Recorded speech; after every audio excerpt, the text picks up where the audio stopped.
Agora sim, destaque internacional, Hamas diz que 19 pessoas morreram vítimas de disparos durante a distribuição de mantimentos. Acompanhe a reportagem. Cenas de funerais nos arredores da cidade de Gaza comprovam que um episódio de violência gerou vítimas. A causa das mortes, por enquanto, é uma guerra de narrativas. O Ministério da Saúde da faixa de Gaza, organização que é submetida ao grupo terrorista, garante que uma aglomeração de moradores foi surpreendida por tiros, supostamente disparados por militares israelenses, acusações que as Forças Armadas negam.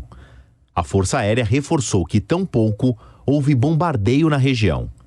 Em outra declaração, os militares israelenses afirmaram que continuarão com o cerco ao complexo hospitalar de Al-Shifa, também em Gaza.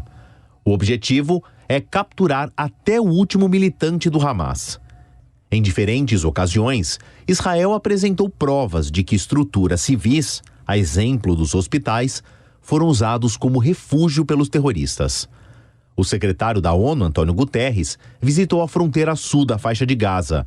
No Egito, dezenas de caminhões esperam a oportunidade para entrar no território palestino, que está sob ocupação de Israel. Guterres classificou a situação dos refugiados como pesadelo. O primeiro-ministro israelense Benjamin Netanyahu mantém o plano de invadir a cidade de Rafah, onde hoje vive 1,5 milhão de palestinos, a maioria famílias que fugiram do cerco que começou pelo norte da faixa de Gaza. Protestos marcaram este sábado a maior cidade de Israel, Tel Aviv. Os cartazes dos manifestantes variavam entre pedidos pelo fim da guerra, críticas a Benjamin Netanyahu e a exigência da libertação dos reféns por parte do Hamas. Esta semana, mais uma resolução que pedia o cessar-fogo foi vetada do Conselho de Segurança da ONU. Bom, professor Vladimir Feijó, são inúmeros os componentes desse conflito e agora, daqui a pouquinho, a guerra vai completar 6 meses e a dúvida é saber. Nós tivemos nessa semana, como o Favale falou, essa discussão na ONU, só que dessa vez a sugestão dos Estados Unidos foi vetada, mas tem essa divisão política dentro do próprio país, dentro de Israel, não é, professor? A situação é cada vez mais complicada em relação ao cessar-fogo?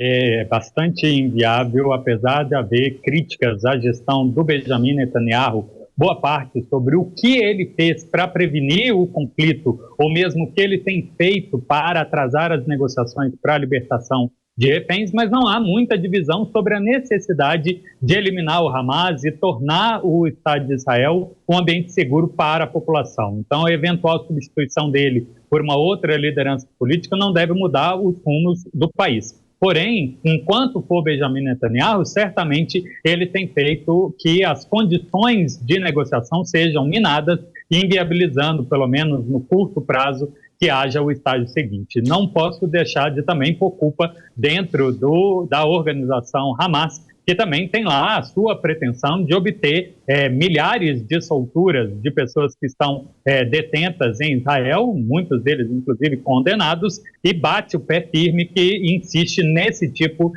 de trocas e não num cessar-fogo incondicional. E essa ação em Rafah, que há muitas semanas é cogitada, mas o próprio governo de Israel agora diz que, ao que tudo indica, essa ação estaria mais próxima. Mas é uma região que foi superpovoada durante a guerra, com a população deixando o norte e indo para o sul, não é, professor?